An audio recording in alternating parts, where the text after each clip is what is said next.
அதிமுகல இந்த பிரச்சனை அப்படின்னு தெரிஞ்ச பிறகு இம்மீடியட்டா கட்சியில இருந்து நீக்கப்பட்ட பிறகுதான் இந்த கேஸுக்குள்ளே போற இந்த பிரச்சனை நமக்கு வெளியிலே வருது. அதனால இம்மீடியட்டா ஏடிஎம்கே ஆக்ஷன் எடுத்தாங்க, அதுல மாற்று கருத்தே கிடையாது. மோரோவர் இந்த பொள்ளாச்சி மேட்டர்ல அதிமுக ஆட்சியில சிபிஐக்கு ரெக்கமெண்ட் பண்றாங்க. குண்டாஸ்ல அவங்களதான் ஃபர்ஸ்ட் அரெஸ்ட் பண்றாங்க.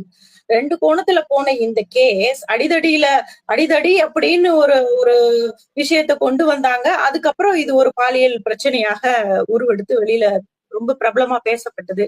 எங்களை அடிக்காதீங்கன்னான்ற அந்த குரல் நம்மளெல்லாம் ரொம்ப டிஸ்டர்ப் பண்ணுச்சு.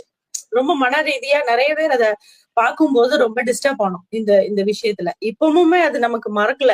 அன்னைக்கெல்லாம் 12 o'clock ஜட்ஜ்மெண்ட் அப்படின்னு கிட்டத்தட்ட 10 மணில இருந்து நிறைய பேர் டிவி முன்னாடி உட்கார்ந்து இருந்தாங்க, என்ன ஜட்ஜ்மெண்ட் கொடுக்க போறாங்க அப்படின்னு ரொம்ப ஆர்வமாக.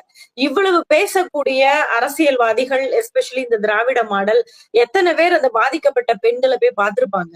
எத்தனை மகளிர் அமைப்புகள் இருக்கு, யாரு போய் பார்த்திருக்காங்க? இன்னைக்கு 6